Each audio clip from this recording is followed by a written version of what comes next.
নমস্কার আমার সকল চাষি ভাইদেরকে আজকের একটা নতুন ভিডিও অনেক স্বাগত জানাই। আজকের এই ভিডিও আপনাদের সঙ্গে আমি আলোচনা করব বোরো ধানের সবচেয়ে বেস্ট চাপান সার কোনটা, সবচেয়ে বেস্ট কম্বিনেশন কোনটা, যেটা আমরা ব্যবহার করলে খরচও যেমন কম রাখতে পারবো, ফলনও সর্বাধিক রাখতে পারবো, আর এটা সেটা আলাদা করে বাইরে থেকে কিছু মেশাতেও হবে না। মানে বলতে চাইছি, যদি আমরা 10-26-26 অথবা 14-35-14 এই জাতীয় এনপিকে সার ব্যবহার করি, তাহলে সেখানে কি হয়, আমরা সেখানে কোনো রকম ক্যালসিয়াম, কোনো রকম সালফার পাই না। কিন্তু আবার আমরা যদি এসএসপি ব্যবহার করি, তার মধ্যে ফসফেট, ক্যালসিয়াম এবং কিন্তু সালফার তিন রকমই পাই। আবার আমরা যদি এনপিকে সার ব্যবহার করতে যাই, আমাদেরকে বাইরে থেকে জিপসাম ব্যবহার করতে হয়, বা আমরা ডিএপি ব্যবহার করলে বাইরে থেকে ইউরিয়া এবং পটাশ ব্যবহার করতে হয়। তো এত রকম যে কম্বিনেশন রয়েছে, এত রকম, আমাদের মাথা কিন্তু গুলিয়ে যায় যে কোনটা ধানের জন্য বেস্ট, কোনটা ধানের জন্য সবচেয়ে সেরা চাপান সার, সেটা আপনাদের সঙ্গে আজকে আলোচনা করব। এছাড়াও আমরা এই ধান রোপণের পূর্বে আমাদের কোন কোন বিষয়গুলো একটুখানি খেয়াল রাখতে হয়, কোন কোন বিষয়গুলো দেখব, নজরদারি করব, কোন কোন বিষয়গুলো যে হ্যাঁ এগুলো ঠিক আছে কিনা, তবেই কিন্তু ধানটা ভালো হবে, ফলনটা ভালো হবে, সেটাও কিন্তু আজকের এই ভিডিও আপনাদের সঙ্গে একটুখানি খোলামেলাভাবে আলোচনা করব। ভিডিওটা আমি আশা করছি ভিডিওটা একটু লম্বাই হয়ে যাবে, এবং ডিটেলসে বলতে গেলে ভিডিও লম্বা হবেই, তাতে আমি চাইলেও কিন্তু ভিডিওটা শর্ট করে করতে পারছি না। তবে ভিডিওটা দেখবেন, সম্পূর্ণটা দেখার চেষ্টা করবেন, নিশ্চয়ই কিছু জেনে যাবেন, কিছু বেটার কিছু আপনি এখান থেকে এক্সপেক্ট করতেই পারেন। আসুন ভিডিওটা শুরু করি। প্রথমেই আমাদের জানতে হবে যে আমাদের ধানের জন্য কোন কোন হচ্ছে উপাদান ধানের জন্য প্রয়োজন, কোন কোন খাদ্যটা প্রয়োজন। প্রথম হচ্ছে দেখুন, ম্যাক্রো উপাদান যেগুলো বেশি পরিমাণে লাগে, সেগুলো লাগবেই। তার মধ্যে 5টা উপাদান আসে। একটা হচ্ছে নাইট্রোজেন, একটা হচ্ছে ফসফেট, একটা হচ্ছে পটাশিয়াম, একটা হচ্ছে ক্যালসিয়াম, একটা হচ্ছে সালফার। এই যে 5টা উপাদান আপনাকে বললাম, এই 5টা উপাদানই মাটির মধ্যে কিন্তু ভরপুর মাত্রায় থাকতে হবে, না হলে ধান ভালো হবে না। এটা হচ্ছে মোদ্দা কথা। ধান হয় লম্বা হবে না হলে তার ফলন কম হবে, না হলে ধানটা ফলন হলেও ওজন কম হবে, কিছু না কিছু একটা ফারাক আপনি দেখতে পাবেন যদি এই 5টার মধ্যে কোনো একটা আপনার জমিতে ঘাটতি থাকে। তাহলে প্রথমে আমাদেরকে যেটা চয়েস করতে হবে, যে সারটা চয়েস করতে হবে, যে কম্বিনেশনটা বানাতে হবে, তার মধ্যে যেন এই 5 রকম উপাদানই থাকে। তো 5 রকম উপাদান আমরা কিভাবে করতে পারি, দেখুন আমাদের এখানে যেটা করা হয়, আমাদের পূর্ব বর্ধমান বেলকাশ এলাকা, আমার এখানে করা হয় কি, সিঙ্গেল সুপার ফসফেট কাদার সময় ব্যবহার করা হয়। আপনি জমিটাকে প্রথম হয়তো জল ভরে চাষ দিয়েছেন, চাষ দেওয়ার পর আপনি এখানে জমিটাকে 2 থেকে 3 দিন ফেলে রাখবেন। ফেলে রাখার পরে এখানে আপনি উপরে চাপান সার প্রয়োগ করে তারপরে শেষ চাষ বা কাদা করে রোপণ করবেন ধানটা। তো এই শেষ চাষ দেওয়ার আগে যে চাপান সারটা আমরা কাদায় ব্যবহার করি, মানে কাদার যে চাপান সার, সেটা আজকে আপনাদেরকে আমি বলছি। দেখুন, এই যে চাপান সারটা আমরা ব্যবহার করছি, এই সময় আমাদের এখানে যেটা ব্যবহার করা হয়, সেটা হচ্ছে 2 প্রকারের কিন্তু ব্যবস্থাপনা রয়েছে। একটা হচ্ছে এনপিকে সার ব্যবহার করা হয়। এনপিকে যেটা পাওয়া যায় মার্কেটে 10-26-26 অথবা 14-35-14, এই একটা ক্যাটাগরি রয়েছে। আর কিছু ক্যাটাগরির চাষি রয়েছে যারা কিন্তু সিঙ্গেল সুপার ফসফেটটাকে চয়েস করে, বা সিঙ্গেল সুপার ফসফেট দিয়ে চাষ করতে তারা একটুখানি আগ্রহী থাকে। এই যে সিঙ্গেল সুপার ফসফেট, এটার কথা আমি প্রথমে বলবো, তারপরে এনপিকে সার দিয়ে চাষ করার কথাটা আমি বলবো। তো দেখুন, আমাদের যে এসএসপি, এই সিঙ্গেল সুপার ফসফেট, এর মধ্যে কি কি উপাদান থাকে, সালফার, আপনার ক্যালসিয়াম, আর হচ্ছে ফসফেট। তো 3 রকম যে উপাদান, ম্যাক্রো উপাদান 3টে আমরা এখানে পেয়ে যাচ্ছি। এরপরে পড়ে রইল হচ্ছে নাইট্রোজেন, আর পড়ে রইল পটাশ। তো পটাশ আমরা অনেকে কি করি, সিঙ্গেল সুপার ফসফেট দিই, কিন্তু পটাশটা অ্যাভয়েড করে যায়। আমরা মনে করি যে হ্যাঁ, ছোট ধান, এখন পটাশ প্রয়োজন নেই, কিন্তু আপনাদেরকে মনে রাখতে হবে যে পটাশ হচ্ছে ধানের ম্যাক্রো উপাদানের মধ্যে একটা অন্যতম। এবং এই পটাশ কিন্তু গাছের শিকড় বাড়াতে সাহায্য করে, গাছের স্ট্রেংথ বাড়ায়, রোগ প্রতিরোধ ক্ষমতা বাড়ায়, এবং পরবর্তীকালে গাছের যে আপনার পাশকাঠি বাড়বে, সেটাতেও কিন্তু সাহায্য করে পরোক্ষভাবে। তাহলে পটাশ কিন্তু লাগবে। তো এই সময় আমরা যারা সিঙ্গেল সুপার ফসফেট ব্যবহার করছি, তারা কত পরিমাণ ব্যবহার করব এবং তার সঙ্গে কি ব্যবহার করব। দেখুন, সিঙ্গেল সুপার ফসফেট যারা ব্যবহার করছি, আমাদের এই যে এসএসপি, এর দাম আমাদের এখানে যেটা পাওয়া যায় নর্মালি 550 টাকা বস্তা। তো এটা আমরা ব্যবহার করব হচ্ছে কত কেজি, না 40 কেজি প্রতি 40 শতক বিঘায়। বুঝতে পারছেন, শতকে 1 কেজি। যাদের 33 শতক জমি, তারা 33 থেকে 35 কেজি ব্যবহার করব সিঙ্গেল সুপার ফসফেট। এবং ফসফেটটা ছড়াবো, এর সঙ্গে কি মেশাবো, এর সঙ্গে মেশাবো হচ্ছে 7 থেকে 8 কেজি পটাশ, এবং তার সঙ্গে কিন্তু খুব কম মাত্রায় 5 থেকে 6 কেজি ইউরিয়া। কারণ ইউরিয়াটা আমি কেন কম বললাম, ইউরিয়া পরবর্তীকালে আবার যখন 12 দিনের মাথায় বা 10 দিনের মাথায় আমরা মিনি চাপান দেবো, তখন ইউরিয়াটা একটু বেশি পরিমাণে ব্যবহার করব। এখন কাদায় বেশি পরিমাণে ইউরিয়া ব্যবহার করলেও সেই ইউরিয়াটা কিন্তু গাছ খুব ভালোভাবে নিতেও পারবে না, যেহেতু গাছ ছোট, শিকড় ছোট।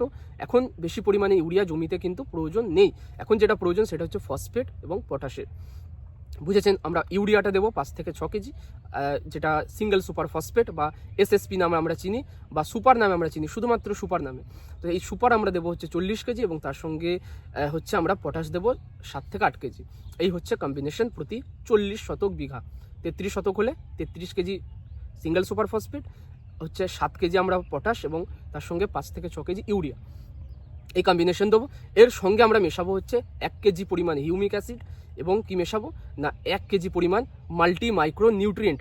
কোন কোন উপাদান এর মধ্যে পাবো? আমরা পাবো boron, zinc, molybdenum, ferrous, manganese, অর্থাৎ যে ক্লোরিন। তো যে আমাদের অনুখাদ্যগুলো গাছের মধ্যে প্রয়োজন, সেই জাতীয় আমরা একটা সার ব্যবহার করব। আমরা মার্কেটে কি পাই এর মধ্যে?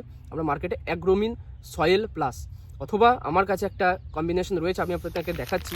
দেখুন এই যে প্যাকেটটা, এর মধ্যে 16 রকমের উপাদান রয়েছে, দেখতে পেয়েছেন। এটা কিন্তু আমাদের এখানে কিষাণ মান্ডি থেকে ফ্রিতে দেওয়া হয়েছে, এবং এই জিনিসটা 1 কেজি করে জমিতে আমি ব্যবহার করছি। তো আপনারা এটা যদি না পান, আপনারা অ্যাগ্রোমিন সয়েল প্লাস নেবেন 1 কেজি। এই কম্বিনেশনটা হচ্ছে আপনারা ব্যবহার করবেন।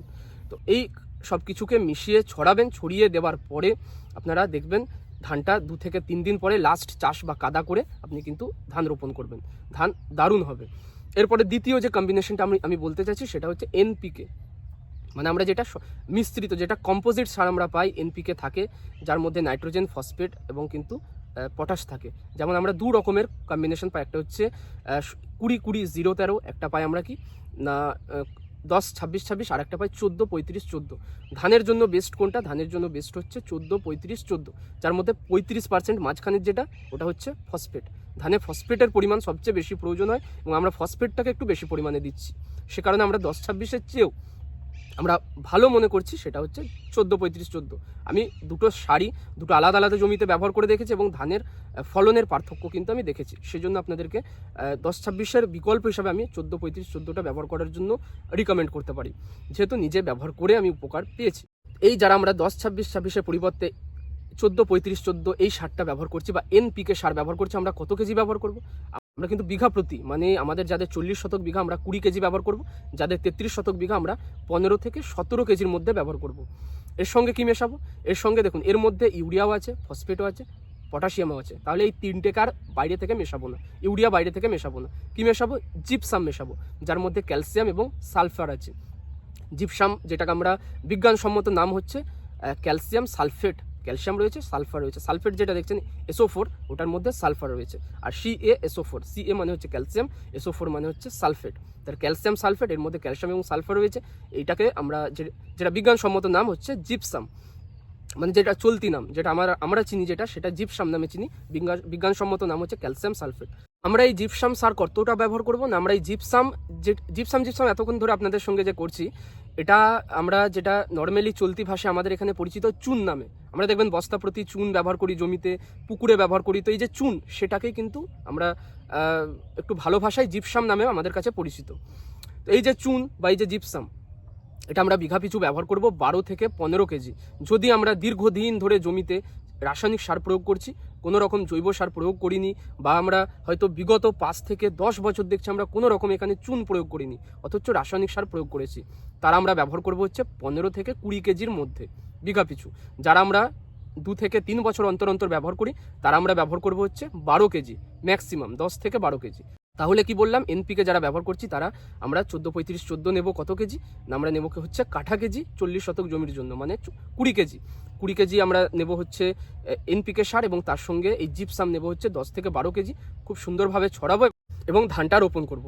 এরপরে হচ্ছে জিপসাম এবং এই যে এনপিকে সার, এই দুটো কি একসাথে মিশিয়ে ব্যবহার করব না, এই দুটো একসাথে মেশাবো না। চুনটা আমরা আলাদা ছড়াবো, আর এনপিকে সারটা কিন্তু আলাদা ছড়াবো, একসাথে মেশাবো না। চুন বা যেটা জিপসাম, সেটা আলাদা করে ছড়াবো, যেটা আমাদের এনপিকে বা রাসায়নিক সার যেটা যাই দিচ্ছি আমরা কিন্তু ওটাকে আলাদা করে ছড়াবো। তো আমি আশা করছি আপনারা আমি যে চাপান সারটা ভেঙে বললাম, নিশ্চয়ই সেটা বুঝতে পেরেছেন, বা যেটা আমি বলতে চাইলাম সেটা ঠিকঠাক বুঝেছেন। যদিও এখনো অবধি কোনো সমস্যা থাকে বা না বুঝে থাকেন, কমেন্ট বক্স খোলাই রয়েছে, কমেন্ট করবেন, অথবা আমার হোয়াটসঅ্যাপ নাম্বার তো দেওয়া রয়েছে, সেখানে হোয়াটসঅ্যাপ করবেন, নিশ্চয়ই সেখানে উত্তর পাবেন। আচ্ছা, এর সঙ্গে এই যে এনপিকে যারা ব্যবহার করছেন, তারা কিন্তু অবশ্যই এর মধ্যে 1 কেজি অ্যাগ্রোমিন সয়েল প্লাস বা অনুখাদ্য ব্যবহার করবেন, তার সঙ্গে 1 কেজি হিউমিক অ্যাসিড ব্যবহার করবেন, এগুলো তো করবেনই। তো এই ছিল আজকের ভিডিও, এই ছিল আজকের আপনাদেরকে বিষয়টা পুরো ভেঙে বললাম যে কোন সারটা বেস্ট, কোন সারটা আপনারা ব্যবহার করবেন, বা কোনটা ব্যবহার করলে কত কেজি করবেন। তো আশা করছি ভিডিওটা থেকে কিছু উপকারে আপনাদের এসেছে বা কিছু শিখেছেন। যদি শিখে থাকেন ভিডিওটাকে লাইক করে যাবেন, অবশ্যই লাইক করবেন। অনেক পরিশ্রম করে আপনাদের জন্য, অনেক ইনফরমেশন জোগাড় করে আপনাদের জন্য ভিডিও করতে হয়, খাটনি আছে, অনেক পরিশ্রম রয়েছে। আমি চাই আপনারা সেটা একটা লাইক করে উৎসাহটা বাড়ান। বাস এটুকুই। চ্যানেলে নতুন হলে সাবস্ক্রাইব করবেন, আর ভালো লাগলে অবশ্যই চাষি বন্ধুদের মধ্যে শেয়ার করাটা সেটা আপনার ইচ্ছা। যারা আমরা এই যে অনুখাদ্য অ্যাগ্রোমিন সয়েল প্লাস বা হচ্ছে এই যে মাল্টি মাইক্রো নিউট্রিয়েন্টের 1 কেজি যেটা দিতে বলছি, এটা আমরা যারা মার্কেটে পাচ্ছি না বা যাদের হাতে অ্যাভেলেবেল নেই বা যারা চাইছি না যে এতটা খরচ করব, তারা আমরা একটা কাজ করতে পারি, যে মাটির যে বোরন, মাটিতে ছড়ানোর যে বোরন 1 কেজি, সেটা আমরা ব্যবহার করতে পারি জমিতে। এর পরিবর্তে তুলনামূলক কিছু না দেওয়ার চেয়ে অল্প কিছু একটা দেওয়া অনেক ভালো। তাই আমি বলছি বোরনটা অ্যাটলিস্ট আমরা ব্যবহার করব, তাতে করে ধানটা ভালো হবে। দেখা হবে, আমি আশা করছি আপনাদের সঙ্গে পরের ভিডিও। এখানেই শেষ করলাম।